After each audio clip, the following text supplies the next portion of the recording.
biasa. Dan aku juga sebenarnya sebagai Gen Z itu resah gitu loh. Kenapa stereotip bahwa Gen Z itu generasi terburuk itu malah disanggah gitu? Karena menurutku ya memang gitu loh. Oke. Nah, menurutku di era Gen Z sekarang, menurutku menimba ilmu itu nggak perlu, Mas Diko. Gak penting. Nggak penting. Buat apa? Menurutku pendidikan sekarang itu bukan membenarkan pola pikir, Tapi mempelajari banyak hal. Menurutku aneh sih, Pak. Ada kebijakan bahwa SD akan diajarkan soal tahu ya. Soal trading saham. Gimana, Bos? gimana? Kenapa mereka bisa seperti itu? Mereka tidak menggunakan dosa lagi. Dosa. Nah, itu konsep bersuku tuh baru bisa dipakainya di situ, Pak. Iya.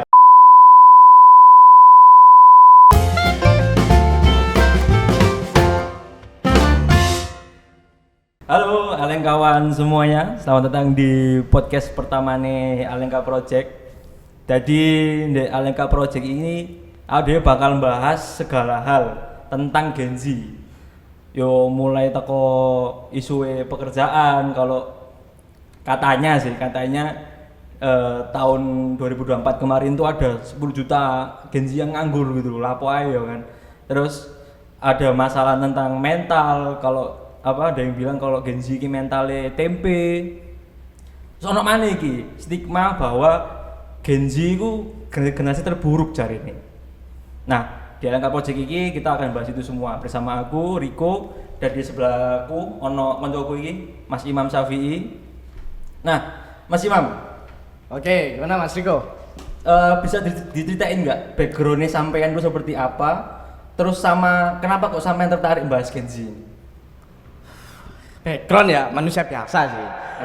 Aku manusia biasa. Manusia biasa. Dan aku juga sebenarnya sebagai Gen Z itu resah gitu loh. Kenapa stereotip bahwa Gen Z itu generasi terburuk itu malah disanggah gitu? Karena menurutku ya memang gitu loh, bahwa Gen Z itu generasi terburuk, Mas Riko. Tapi bagiku kata terburuk itu bukan berarti yang terbawa. Oke, kenapa itu Mas? Karena kalau dari segi kata ya, terburuk itu kan yang buruk dari yang paling buruk gitu. Yang paling buruk dari yang buruk gitu loh. Iya, betul. Nah, menurutku keburukan itu nggak selalu menempatkan kita itu ada di bawah. Kenapa? Karena ada salah satu anime, Mas Riko, yang namanya One Piece, pasti teman-teman udah banyak tahu lah. Di mana kelompoknya Luffy atau seangkatannya Luffy itu dikatakan sebagai generasi terburuk. Oke. Tapi ternyata dari segi pencapaiannya mereka, dari segi prestasinya mereka, itu mereka bahkan melebihi generasi-generasi sebelumnya. Dan menurutku Gen Z sendiri juga banyak kok yang berprestasi, yang punya pencapaian, yang bahkan itu melebihi pencapaian generasi sebelumnya juga. Oke. Gitu. Tapi opo Mas yo kok yang di highlight itu adalah Gen Z ini generasi terburuk. Padahal kan kayak Mas tadi bilang ya, kayak banyak loh sebenarnya yang Gen Z itu sebenarnya berprestasi atau bahkan lebih baik dari generasi sebelumnya. Tapi kenapa kok yang di highlight itu Gen Z itu generasi terburuk? Menurut Mas? Kenapa yang di highlight Gen Z ya, yang dikatakan sebagai generasi terburuk? Karena mungkin ini. Karena angka kelahiran yang mungkin banyak dan akhirnya datanya lebih banyak daripada sebelumnya. Antara generasi milenial dan generasi Gen Z, mungkin angka kelahirannya lebih banyak saat di Gen Z gitu loh. Akhirnya data-data orang yang menganggur itu banyak juga di Gen Z. Dan menurutku kenapa kok Gen Z itu dikatakan sebagai generasi terburuk juga mungkin karena mereka sudah dicekoki dengan berbagai informasi yang ada di media sosial, yang ada di teknologi. Oke. Sehingga mereka sebenarnya menganggur itu bukan karena mereka nggak punya skill.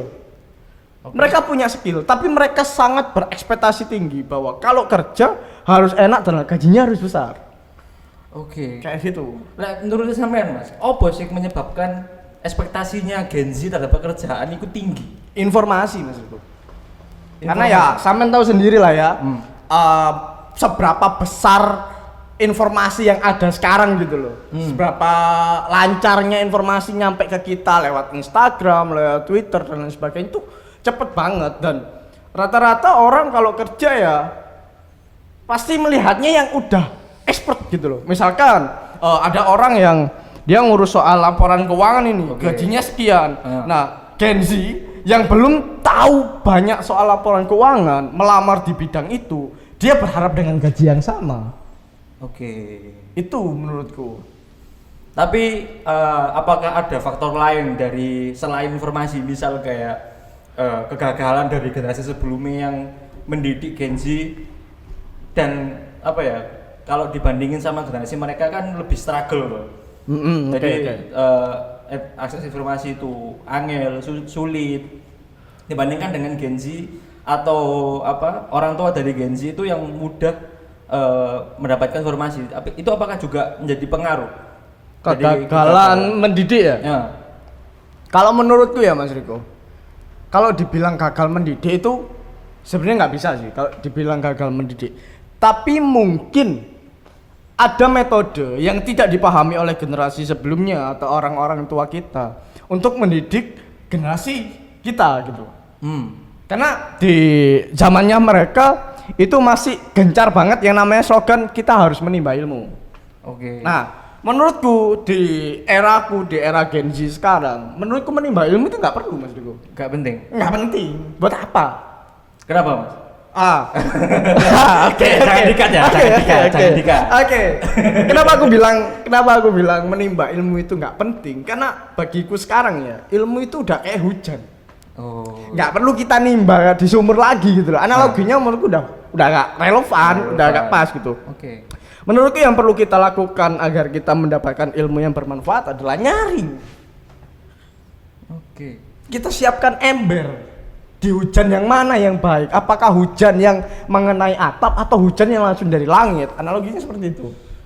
Jadi kita cuma harus nyaring ilmu, kita ambil ilmu yang kita perlukan. Karena kalau nimba ilmu lagi kayak kita harus membaca buku, kita harus kesana kemari. Menurutku nggak terlalu penting. Kalau kita udah bisa memaksimalkan teknologi, kecuali ada sesuatu hal yang kita bingung. Misalkan kita belajar soal keuangan. Kita belajar soal keuangan, kita bingung. Kita tanya teknologi, belum tentu teknologi itu bisa menjawab apa yang ada di kepala kita gitu. Nah, baru itu kita datang ke orang yang lebih tahu, ke orang yang ahli. Kita belajar di situ. Nah, tapi kalau memang dari awal kita harus menimba ilmu, mempelajari semua ilmu, bagiku memakan waktu, Mas Riko. Tadi kan ini ada membahas soal kalau ilmu itu nggak perlu ditimba lagi, kita tinggal nyaring. Nah, yang terjadi di sekarang adalah banyak orang itu nggak bisa nyaring informasi, nggak bisa nyaring ilmu gitu.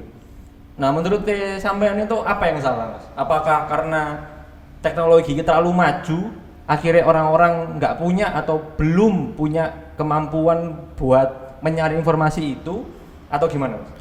Kalau menurutku ya, yang membuat hal seperti itu terjadi ya, menurutku sosialisasinya yang kurang. Karena kita tahu sendiri bahwa sekarang itu lagi gencar-gencarnya AI.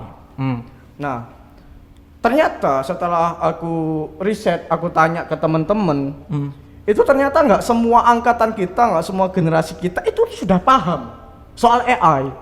Gimana cara kerja AI, apa fungsinya AI 1, 2, dan 3 itu ternyata fungsinya beda, itu nggak semuanya paham. Mungkin yang paham cuma ChatGPT gitu loh. Mereka taunya ChatGPT, padahal ada AI yang lain dan itu juga membantu kita gitu. Nah, menurutku kenapa kok hal-hal seperti itu tidak tidak tersampaikan ke beberapa teman kita ya, menurutku sosialisasinya yang belum ada. Jadi peran peran generasi sebelumnya atau generasi Gen Z yang udah sadar atau udah mawas dengan AI itu perlu juga ya Mas, memberikan sosialisasi pada teman-temannya bahwa ada loh AI kayak gini yang bisa bantu kalian buat kayak gini bikin atau dapetin informasi yang segini gitu. Menurutku perlu sih Mas. Cuman aku nemukan case begini. Kadang ya, kalau kita sharing sesuatu yang bermanfaat gitu kan, di generasi kita atau ke teman-teman kita lah, itu sampai ngerasain sendiri nggak? Ketika sampai sharing yang bermanfaat gitu kan, itu mereka malah bilang, halah kayak apa sih? Iya, sering. Gak usah mikir ngono, kayak apa ngono. Kadon, nah, ya kan, kayak gitu. Nah, menurutku sebelum kita ke sosialisasi adalah pembenaran pola pikir. Dan pembenaran pola pikir itu menurutku bisanya ditanamkan di pendidikan. Kan kenapa aku ngomong ditanamkan di pendidikan? Karena saat di pendidikan itu kita bener-bener kayak apa ya istilahnya, dikurung gitu loh, buat bener-bener benerin diri kita. Harusnya seperti itu. Tapi menurutku pendidikan sekarang itu bukan membenarkan pola pikir, tapi mempelajari banyak hal. Iya enggak? Siap enggak? Iya, Ayo, iya enggak? betul. Ya, kita itu sekarang di di SD, SMP, bahkan saya soal SD angel-angel, Pak. Padahal soal SMA. Iya. Zaman kono enggak guru sampai kayak ngono ya. Nah, adikku itu di SD juga ya. Itu soalnya sekelas SMP, guys. Jadi FYI ya, for information udah beda banget sama zaman kita dulu daripada sekarang. Dan apa ya, setelah kita diajarkan mempelajari banyak hal, kita itu nggak pernah diajarkan yang problem solve. Cara memecahkan masalah. Yang diajarkan kepada kita itu adalah kita dikasih materi, dengerin, kasih soal, selesai. Nah, kalau metodenya kayak gitu dengan soal yang sama, ya ada sih soal-soal yang dia itu model soalnya itu nanti jawabannya minta penalaran, kayak menurutmu bagaimana dan sebagainya. Tapi aku rasa sekarang itu soal-soal seperti itu jarang banget. Bahkan waktu aku sekolah soal-soal seperti itu jarang. Rata-rata itu soal yang mana jawabannya itu jawaban pasti. Benar salah gitu. Benar salah gitu loh. Nah, kalau memang jawabannya itu jawaban pasti, terus apa fungsinya pola pikir gitu loh, Mas? Akhirnya apa? Orang-orang akan berpikir, mereka yang bersekolah akan berpikir sebenarnya untuk koncoku lah. Padha ae jawabannya kan. Guru gue bakal ngerti kan. Lah memang nyontone pinter ngono lho. Lah memang jawabannya pasti yuk. Akhirnya kayak ngono, Pak. Tapi memang kita diminta banget untuk penalaran, kita dikasih problem solving, pelajaran seperti itu kita paksa untuk berusaha banget menyelesaikan masalah. Yo lambat laun pola pikir itu bakal terbangun gitu loh. Dan problem solving itu nggak jauh dari yang namanya hukum sebab akibat. Iya. Nah, dengan adanya hukum sebab akibat itu akhirnya pola pikir terbangun. Nah, ketika ada informasi masuk ke kita, itu kita bisa mikir gitu. Kenapa ya kok kayak gini? Kenapa ya kok dampaknya bisa kayak gini gitu. Itu sih menurutku, Mas Yogo. Jadi kurangnya pembekalan untuk berlogika atau kurang pembekalan banget untuk memberikan sebuah masalah. Dan aku belum ini juga sih, aku belum riset sih, tapi aku tadi nemu postingan yang menurutku aneh sih, Pak. Ada kebijakan bahwa SD akan diajarkan soal tahu ya soal trading saham. Gimana, Bos? Gitu loh. Why trading saham dulu? Kenapa enggak soal masalah-masalah kecil dulu? Kenapa enggak soal kayak ketika mereka memberantakan sesuatu itu harus dibersihkan lagi, ketika harus mengambil sesuatu harus dikembalikan ke tempatnya lagi. Kenapa enggak hal seperti itu dulu gitu loh yang dibiasakan? Kenapa sejauh di trading saham? Yang mana yang saya pahami ketika kita mau trading atau mau investasi itu harus pakai uang dini, Pak. Dingin. Nah, anak SD suruh mikirnya gitu, Pak. Gimana coba? Nah kan gini, anak SD mikir ya, kalian investasi harus pakai uang dingin. Akhirnya dimasukin ke es teh. itu bisa jadi loh. Iya. Bisa jadi. Kalau ya nggak paham, nggak tahu itu. Uang bisa jadi. Kayak apa gitu. Maksudku kayak apa ya? Pendidikan kita itu berusaha terlalu jauh gitu loh, Pak. Ya aku paham mungkin maksudnya itu biar kita bisa ngejar kualitas pendidikan negara lain yang udah lebih maju kan. Tapi kalau memang dari dasar atau pondasinya itu nggak dibenerin dulu, tambah gak karuan nggak sih, Pak? Betul. Iya. Gitu. Itu nanti kita bahas di episode lain aja guys. Itu panjang ya, jadi nanti bisa jadi podcast sendiri guys. Oke. Terus ini Mas, jadi kan sempat bahas soal teknologi ya. Dan ada penelitian yang mengatakan bahwa Gen Z ini udah overdosis teknologi. Oke. Akibatnya sebagian besar dari mereka tuh males. Oke. Nah, Tapi di sisi lain sebenarnya kemajuan teknologi ini bisa membuka peluang baru. Nah sebenarnya apa yang menyebabkan Gen Z ini males? Yang menyebabkan Gen Z males sebenarnya gini Pak, kalau dibilang males itu sesuatu hal yang buruk, menurutku kok situ sesuatu yang salah. Ya kita tahu ya bahwa males itu adalah salah satu dosa yang mematikan gitu kan di ajaran agama Kristen gitu kan, ada yang namanya suatu agama lah. Oke, sorry guys, sorry. Oke. Ada ajaran yang namanya Seven Deadly Sins, 7 dosa mematikan, itu soal dosa kesombongan, kemalasan dan lain sebagainya gitu kan. Nah, aku berpikir sebaliknya Pak. Ketika orang berpikir bahwa dosa itu sebuah yang negatif, sesuatu yang negatif, aku pengen berpikir sebaliknya. Karena aku memang apa ya, udah membiasakan diri bahwa berpikirlah sebaliknya. Karena dari sebaliknya atau dari sesuatu yang tidak orang lain pikirkan, kita akan menemukan sesuatu yang baru. Yang itu bakal menjadikan insight baru buat kita. Nah, di situ aku berpikir bahwa kemalasan itu bukan sebuah sesuatu yang buruk. Tapi aku berpikir kalau memang kita malasnya itu malas yang terukur, itu kita malah bisa berpikir gimana sih caranya lebih efektif dan efisien sehingga kita nggak mengeluarkan tenaga yang terlalu besar dan hasilnya pun bagus gitu loh. Tapi gini Mas, kebanyakan kita ya, termasuk aku sendiri, itu kalau udah malas aja. Jadi malas aja, kangen manggarat. Lah itu sih SDM-nya ya Pak ya. Itu SDM. Ya kembali sih ke ini sih, mungkin sosialisasi juga dan pembiasaan pola pikir. Pembiasaan pola pikir. Makanya aku ngajak sampean bikin kayak gini gitu kan. Itu aku pengen bahwa kita sebagai Gen Z, ayo berpikir gitu. Kita tuh sebenarnya kritis Pak. Kenapa aku berani bilang bahwa generasi kita kritis? Ayo saiki konco-koncone kene lah pas wae kene presentasi di kampus ya kan, di kelas. Berapa banyak sing berkomentar. Berapa banyak kon kok kayak ngono sih, kudune gak ngono. Sebenarnya kita tuh kritis gitu loh. Cuman kritisnya kita itu rata-rata disia-siakan. Ora dipikir gitu loh. Maksudnya aku kate takok kok ngene ya. Kira-kira apa ya pertanyaan sing bakal menguntungkan aku gitu. Sing bakal menguntungkan aku maksudnya aku iso oleh informasi gitu. Itu sing jarang. Tadi akhirnya kritisnya Gen Z ku cuma bisa kayak apa sih kan kayak ngono gitu loh. Apa sih kan kayak ngono? Kok ngene, kok ngono? Ngono lah kayak gitu. Terus sama ini sih Mas, kadang kita ya berusaha kritis. Itu kadang dicerca gitu. Misalnya ini gampangannya lah ya, sing banyak yang ngalami lah. Misal kita presentasi di kampus atau di kelas misal. Kita tanya aja wis di elek-elek nongol. Saat akhir kadang barang siapa yang menyusahkan orang lain.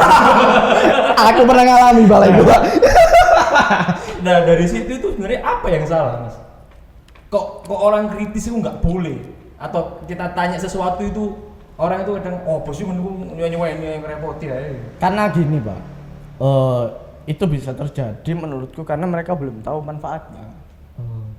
Jadi manfaatnya dari kita berdiskusi, dari kita berpikir kritis, itu mereka belum tahu. Jadi artinya mereka kayak sementing mari lah. Dan memang ini gak sih, ini sepuran ya, ini teko pola pikir gue ya, koreksi memang salah. Memang pendidikan kita sementing lulus gak sih Jo? Betul? Iya toh? Nah, maksudnya dengan sistem yang kayak ngono, sementing lulus. Sebenarnya nggak soal sistem pendidikan tok sih, soal masyarakat pun ketika memang kita gak lulus nilainya elek, padahal kita mungkin punya bakat yang lain, itu malah dijelek-jelekkan gitu. Nah, terus memang kayak ngono sebenarnya generasi belum mungkin ini keras kepala gak sih? Oke lah kita generasi terburuk, tapi generasi sebelum ini malah keras kepala. Karena ini aku kenapa ngomong bahwa generasi sebelum ini keras kepala? Apa yang mereka tahu itu dipaksakan agar kita menurut gitu. Sedangkan kita itu adalah generasi atau orang yang memang udah dicekoki teknologi, dicekoki sama informasi yang banyak gitu lah. Kalau memang kita harus nurut ya gimana? Orang kita punya datanya itu banyak. Kecuali generasi sebelumnya kan teknologi nggak semaju sekarang ini. Jadi sumber datanya mungkin dari orang tuanya atau dari gurunya. Dari gurunya. Lah, sedangkan kita ya dari guru, ya dari orang tua, ya dari temen, ya dari internet dan lain sebagainya. Banyak Pak teknologi Mbak. Lah, terus kalau kita dipaksa untuk nurut, piye Jal? Ya, saya ya. Kita hidup di zaman yang beda gitu. Bener. Zamannya beda, Bos. Gak bisa kalau memang diharuskan nurut. Makanya kenapa ada banyak omongan bahwa Gen Z itu pembangkang, Gen Z itu pemberontak, Gen Z itu suka bantah dan lain sebagainya. Ya karena informasinya banyak Pak yang kita terima Pak. Nah, kenapa kok orang yang mengatakan bahwa Gen Z pembangkang, Gen Z pemberontak dan lain sebagainya itu tidak berpikir bahwa apa sih yang diberontakkan Gen Z? Iya. Menurutku ya, aku lihat di beberapa Gen Z itu cukup kritis soal isu-isu lingkungan, isu-isu kemanusiaan. Menurutku itu cukup kritis loh generasi kita tuh. Banyak banget kayak ketika ada komenan kayak gitu tuh yang hujat banyak dan sebagainya. Kayak yang paling terbaru 2 korban selamat dari Jeju Air ya kan? Aku dikongen bunuh diri. Cuk. Heran aku sumpah. Agak aru ya. Ada informasi itu. Dan aku lihat komen-komennya itu pada ngehujat semua. Sampai ada yang salah satu akun komen gini. Kayaknya nggak salah Kim Jong Un menghancurkan Korea Selatan. Sampai kayak gitu, Pak. Sebenarnya kita kritis, Bos. Kita tuh kritis. Lah cuma generasi sebelumnya itu kadang nggak menerima kritisnya kita. Karena gini, sebenarnya hal-hal seperti itu juga terjadi nggak sih sama diri kita? Menurut sampean sendiri wis. Kalau semisal sampean dikritik banget, resah nggak sih? Iya, resah. Resah ya? Nah, mungkin generasi sebelumnya itu juga merasakan itu. Makanya mereka kayak lapu sih komen-komen. Tapi menurutku, Pak, perbedaan antara generasi sebelumnya dan generasi kita adalah endingnya. Nah, kalau satu endingnya, yang kedua yang mengkritiknya. Perbedaan di kuno. Nah, kenapa ngomong perbedaan di kuno? Endingnya misalkan, biasanya kini lah dikritik sampai kayak ngono ya. Kamu merasa tertekan kan, resah ngono kan. Biasanya kini mikir, ya juga ya, bener ya, sing diomongno iki. Aku sih ngrasane ngono, lek sampean apa? Ngono sih enggak? Ya bisa mari dikritik ngono lho. Tergantung mood sih. Aduh, sorry bro. Lagi emosi ya kan, kritik itu nggak masuk kan. Tapi emang aku yang minta, kayak aku tahu kan sampean koyo aku apa kritikan juga aku.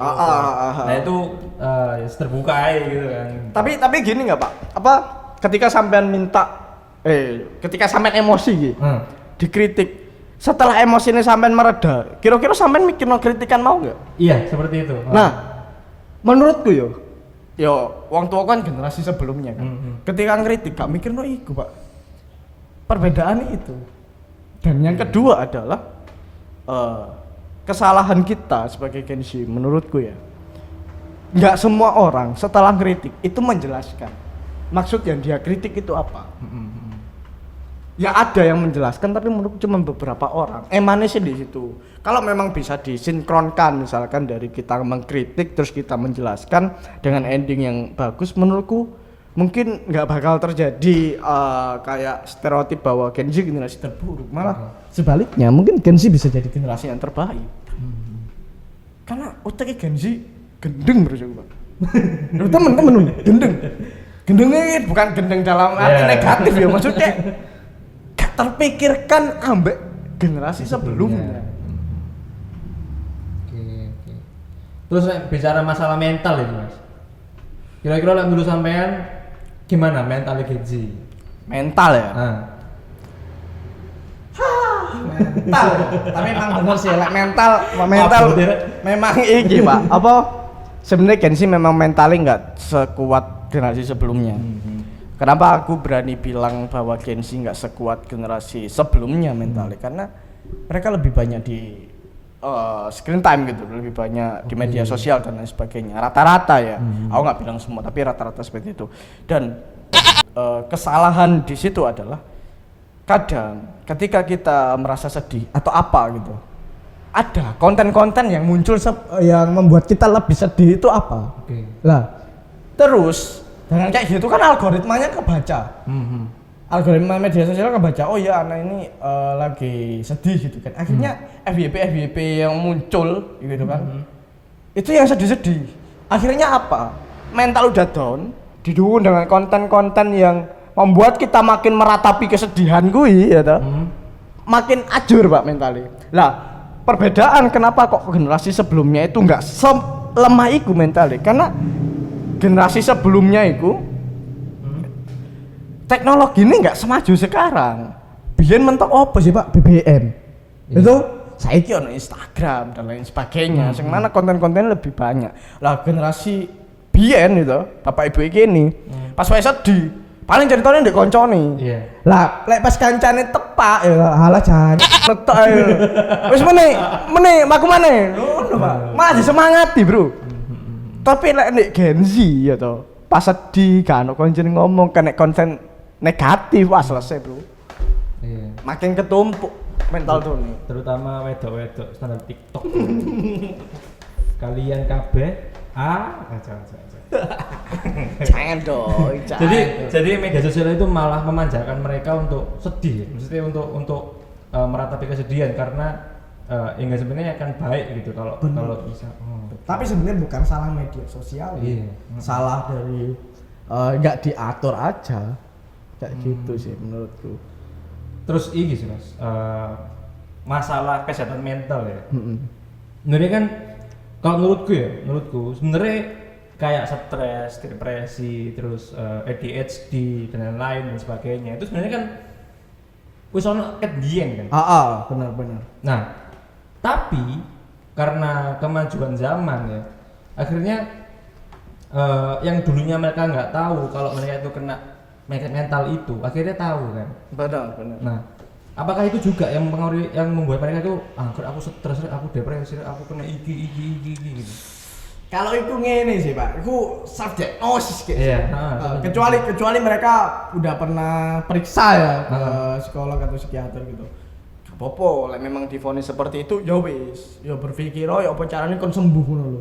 Lakukan apa yang disarankan sama dokter. Tapi lek kon gorong periksa ya kan. Kon mengatakan bahwa kon kena kayak ngono. Kayak self diagnosis, Bro. Dan menurutku ya, Pak, lek misal kene wis kayak ngono ya to. Kene wis kayak ngono. Iku sebenarnya malah memperburuk keadaan iki gak sih? Iya. Iya toh? Iya. Karena lek kita koyo oh iya rek aku depresi alah, ya wis lah. Ya wis lah aku ancen gak guna, aku ancen ngene. Yo kan temenan gak guna, Bang. Ya aku ngerasa gak guna, yo kerja. Yo bergerak ngono. Itu sih menurutku. Tapi gini Mas, aku ya termasuk aku. Ketika aku merasa bahwa aku bodoh, aku ngene, aku pengen belajar, itu gengsi. Nah sebenarnya gengsi itu perlu nggak sih Mas? Atau apa namanya? Atau memang sebenarnya kita itu udah di trap, dijebak dengan kegengsian itu karena di IG akeh sing nge-story aku iso ngene, iso dhewe ngene sedangkan kita pengen usaha, pengen bekerja buat beli rumah, pengen belajar itu gengsi bisa. Nah, kalau menurut sampean gimana? Menurutku ya, faktor gengsi. Kayak gengsi gitu. Kenapa kok arek iso gengsi? Kurangi dosa, Pak. Dosa mah. Enggak. Kita bukan langsung negatif, Pak. Maksudku ada yang namanya di Seven Deadly Sins itu dosa keserakahan. Oke. Serakah, memang terlalu berlebihan kayak korupsi. 300 triliun, aduh. Ya elek. Tapi kita serakah untuk mencapai prestasi. Kita serakah untuk berada di puncak, untuk mencapai banyak hal, untuk bermanfaat di banyak orang. Harus. Sebenarnya kalau menurutku ya, dosa-dosa seperti serakah, sombong, iri hati dan lain sebagainya. Itu kalau kita lakukan dengan porsi yang terukur, baik loh, Pak. Nah, menurutku kenapa kok Gen Z bisa segengsi itu mau belajar? Karena mereka nggak serakah. Rendah hati, stoik. Iya. Kecuali SD omah. Lah, kecuali kan di privilege. Tapi ngene, Pak. Soal privilege, Pak yo. ada coachku. Dia tuh punya temen, Bro. Oke. Nah, temennya punya privilege. Soge melintir lah. Lah, pas bapak innalillahi ya. Enggak ada. Geblek sak keluarga, Pak. Oke. Ngedrop. Ngedrop. Karena apa? Dia terlalu terlena ambek privilege. Dan itu salah satu kekhawatirannya sampean enggak sebagai orang yang punya privilege ya. Akhirnya sampean ngajak aku kerja sama untuk bikin bisnis bareng dan lain sebagainya kan. Dan menurutku itu bagus gitu loh. Karena se-privilege-nya orang kalau dia nggak punya skill untuk survive, untuk bertahan hidup. Seiring berjalannya waktu, seiring berjalannya zaman, ngeblek, Bro. Oke. Gitu. Oke. Terutama iki ya. Aku percaya dengan ini apa sebuah quotes, entah quotes apa sing ngomong ya. Good times weak times create strong people. Ya. Strong people create good times. Dan good times create weak people. Oke. Nah. Menarik. Oke. Apakah Gen Z saiki iki berada di good times dan weak people? Dan menurut sampai. Karena ya itu mau good times, informasi dapat di mana-mana. Menurutku iya sih, Pak. Menurutku iya banget. Mbok ya, aku sih belum bertanya di 100 orang atau berapa banyak gitu kan. Alasan mereka seperti itu apa gitu. Tapi menurutku iya, kalau sampean bilang bahwa kita tuh sebenarnya di good time dan weak people, iya. Karena gini, Pak. Potensi kita di zaman sekarang, gede-gedean, Bos. Teman gede-gedean. Hal paling simpel yo. Kene dodolan gitu. Dodolan carane ngitung batine dodolan kuwi. Akeh sing gak ngerti. Tenan, akeh sing gak ngerti, Pak. Bahkan generasi sebelumnya itu ya banyak yang nggak tahu, padahal mereka udah berjualan bertahun-tahun. Tapi mereka itu nggak tahu untungnya itu seberapa. Is pokoknya dodolan, payu, duit digawe mangan dan lain sebagainya. Eman sih menurutku. Dan ono hal yang menurutku gak habis pikir dan gak terpikirkan aku waktu itu adalah ono wong sing ngedol template simple ngitung untungnya bati dodolan. Jancuk. Hal-hal sesimpel itu, Pak, bisa diuangkan, Pak. Di era sekarang itu. Apakah itu karena wong males ruwet akhirnya wis tuku ae lah, tuku. Betul. Kembali lagi. Males. Itu memberikan kita pikiran gimana sih cara yang lebih efektif dan efisien. Oke. Nah, kalau kita memaknai kemalasan itu, kita misalkan ya, kita jualan. Males rek, aku bingung batiku sak piro, gak ono template dan lain sebagainya. Wis lah, timbang aku gak lapo-lapo ya toh. Coba sih tak gawe format. Coba sih tak gawe Excel, tak rumus. Ikan kok lagi golek bati kan tok gini. Iya. Lah terus di saat kita ketemu wong ngono kan, takok, "Ya kok batimu sak piro gak ngerti." Wah, iso tak duwekno iki. Iya toh? Dan ngene, Pak. Rata-rata Gen Z, Pak ya. Ya gak Gen Z sih, generasi milenial juga. Kalau memang ada yang simpel, kenapa yang ribet? Kayak gitu.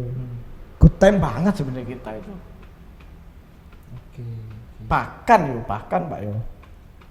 Sesimpel kita mencari informasi, jadi duit, Bos. Contohnya kita pakai ChatGPT gitu. Kita pengen ChatGPT itu memberikan jawaban yang sesuai keinginan kita. Itu kan kalau kita nggak beli prompt ChatGPT, kita kan harus mencari-cari. Kayak aku sebelum itu, misalkan aku pengen jawaban yang kayak gini, aku harus 7 sampai 10 kali dengan perintah yang sama, tapi dengan pola pertanyaan yang berbeda. Itu hasilnya kadang masih nggak sesuai ekspektasiku. Lah, ternyata ada orang yang ngeriset untuk bikin prompt, dan aku beli promptnya. Karena aku berpikir timbangannya aku ngechat GPT sampai 10 kali baru oleh jawaban. Karuannya aku nggawe satu prompt, satu perintah oleh jawaban. Lebih efektif, Pak. Dan kenapa aku isok sampai tuku? Karena aku males. Aku waktu itu berpikir, Ngecek GPT sampai pengen 10 lagi nemu jawaban nih ngono lho.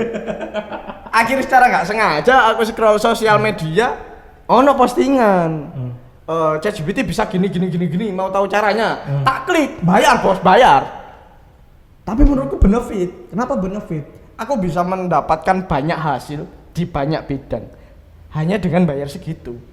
Menurutku daripada aku menggunakan waktuku yang lebih banyak untuk mencari jawaban yang seperti itu, ya karena aku nggak bisa satu kali perintah, satu kali prompt, selesai bro. Oke. Itu. Terus gini mas, kegelisahanku ya pribadi. Kita kan lagi di Gutan ini, dan Gutan nanti cenderung ke weak people.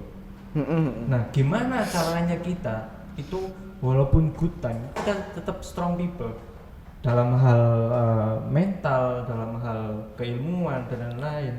Selain dari kemalasan yang berujung ke inovasi tadi mas, selain itu. Kalau menurut sampean? Menurutku ya Pak ya, caranya kita good time dan strong people, lingkungan ini dibenerno Pak. Lingkungan dibenerno. Karena aku wis membedakan gitu. Circleku di masa SD atau circleku di masa SMP, circleku di masa SMK, itu dampak banget di aku. Oke.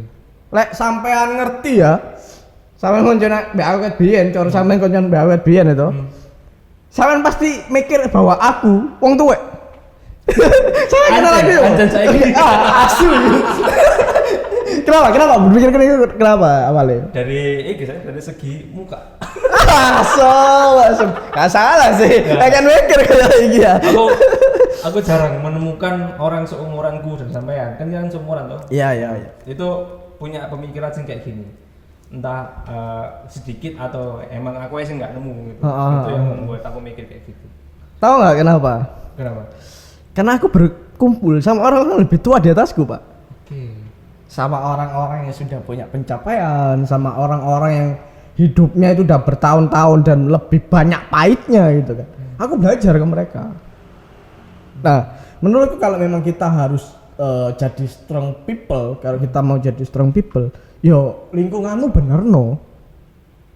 Beda bos, waktu aku sih nakal-nakali gitu. Gumpul ambek senakal-nakal ambek aku gumpul sing ambek sing di apa prestasi dan beda bos. Beda banget. Menurut kalau ya itu bener sih lingkunganmu itu. Jam piro iki, Bro? Balik. Jam piro iki, Bro? Aduh, jam 2 dong. Terus ini apa? Itu apakah kita berarti membatasi pergaulan kita dengan teman-teman sebaya? Atau? Enggak. Nah itu caranya ya, Bang. Caranya kita kadang ada yang gombol ambek wong tua ya. Ya. Itu kadang diadoin lho. Wis kon gombol kono. Ah, itu gini. Ini pemikiranku ya, Pak ya. Ini pemikiranku. Kumpuli aja semua. Bukan generasi, maksudnya teman yang baik, teman yang buruk, gumbulono kabeh. Tapi prioritaskan waktumu untuk lebih sering berkumpul sama orang-orang yang punya benefit yang bisa bermanfaat untuk hidupmu. Kenapa aku ngomong gumbulono kabeh? Karena gini, Pak. Kadang iki pengalamanku pribadi dewe. Aku oleh ilmu, aku oleh kayak pengetahuan baru, iku teko wong sing rusak. Oke. Kadang tuh kok ngono. Jadi apa? Kadang aku berkumpul sama orang rusak ya, orang rusak maksudnya orang-orang yang tahu kecurangan, tahu trik-trik dan lain sebagainya. Akhirnya dengan aku mendapatkan insight seperti itu bahwa ada kecurangan yang seperti itu gitu kan. Aku jadi bisa meminimalisir gitu loh. Oke, antisipasi ya. Antisipasi. Menurut nggak usah terlalu dekat, gumbulono, tapi secukupnya. Nggak secukupnya, yo kongkat tuh bos. Itu secukupnya, gumbulono kabeh nggak masalah. Misalkan mereka bilang, wes kan gumbulono ae. Lah, itu berarti mereka ngasih pilihan. Ya wes, cut off. Karena gini Pak, kalau orang udah ngusir kita gitu kan, sedangkan orang itu juga nggak berkontribusi di hidup kita, buat apa dipertahankan? Iya. Gitu. Gitu menurut. Toxic. Kayak apa bro? Oke, terus ini. Kalau menurut sampean Mas ya. Dari pandangannya sampean tentang Gen Z, gimana sih Gen Z itu memandang masa depan? Apakah mereka kebanyakan menyepelekan itu dan menikmati good time yang sekarang, atau mereka punya cara lain untuk memikirkan masa depan itu gitu? Nah, menurut sampean. Kalau menurutku ya kita melihat secara umum ya. Menurutku secara umum itu masih banyak Gen Z yang menyepelekan, Pak. Menyepelekan. Apa ya? Bahkan aku sampai sempet krungu iku siapapun presiden ini kene bakal urip ngene-ngene ae. Sebenarnya masalah kon, iya kan? Sebenarnya masalah kon urip ngono-ngono ae itu masalah presiden, Iya, Pak. betul memang. Masalah kon gelem belajar tagak. Menurutku emang banyak yo Gen Z sing apa? Dia itu gak terlalu mikir masa depan. Akhirnya ketika mereka nggak punya masa depan, ketika mereka ragu masa depannya gimana, mereka ngomong, kok ini banget ya uripku, jancuk. Malah sambat tuh mau rata. Malah sambat kan, malah sambat kan. Banyak Gen Z yang seperti itu. Oke. Akhirnya mereka nggak percaya diri, Pak. Oke. Karena apa? Kenapa mereka bisa seperti itu? Mereka tidak menggunakan dosa lagi. Sesuka itu aku sama dosa ya. Dosa apa Mas? Dosa iri hati, Pak. Dosa iri hati. Iya, kalau kita iri ya ke orang, kalau kita gunakan iri hati itu dengan terukur, dengan tepat, kita kan pasti berusaha ngejar. Misalkan nih, koncone ini di pencapaian, koncone sampean di pencapaian. Sampean mikir, wah jancuk iki sak umuranku lho. Iya. Kok iso sampai kayak ngene ya? Lek sampai gunakan dosa iri hati sudah tepat, sampean termotivasi, aku iso sih, lek arek iki aku kudu iso. Aku kudu ngejar arek iki, aku kudu lebih teko arek iki. Kenapa bisa ada pemikiran kayak gitu? Karena sampean iri. Oke. Lek sampean ndak iri hati, yo kayak misal koncone sampean mencapai sesuatu kayak wih arek iki sangar ya wis lah. Aku iki ngene-ngene ae. Yo gak berkembang uripmu, Bos. Ya, Bersyukur. Ya bersyukur oleh, tapi lek kon terlalu bersyukur yo. Ya apa? Kadang iki bersyukur itu jebakan, ya enggak sih? Menurut sampean. Betul. Setuju aku, lek bersyukur jebakan. Kadang orang itu mikir, "Alah aku segini arep bersyukur ya lah." Padahal kan sebenarnya ada potensi dalam diri kita. yang Dan dikembangkan. dan menurutku ngene sih, Pak. Sebenarnya kita itu malah dikongkoni berjuang gak sih? Berjuang apapun hasilnya baru bersyukur. Iya. Ojo kon gak berjuang, bersyukur. Sangar, Juk. Stoik. Stoik paling. Stoik. Ya memang stoik boleh, asalkan kalian udah punya rumah mewah, punya mobil, punya keluarga, itu stoik bisa. Tapi gak iso sih. Apa ya? Lek memang kayak ngono, Pak ya. Hati-hati, Pak. Musuh dalam selimut itu ada. Misalkan gini iki. Sampean dari keluarga kaya itu, sampean stoik. Amin. Misal dari keluarga kaya ya toh, EBC sampean punya perusahaan gede, terus sampean stoik ya wis lah, urip ngene-ngene ae pasti tenang-tenang ae uripku. Jelalao. Pas bapak sampean loro, ternyata ono petinggi di perusahaan sampean iku bermain. Sampai pada akhirnya perusahaan sampean itu entah kolab, entah diambil alih. Hilang kabeh, Pak. Tetep yo menurutku. Ya iki menurutku sih, lek menurut sampean yo apa terserah. Iya. Menurutku sepunya privilege apapun kita tetap perlu belajar. Iya. Lek menurut sampean dhewe apa? Sebagai orang yang saya pandang punya privilege gitu kan. Dari aku khawatir malah.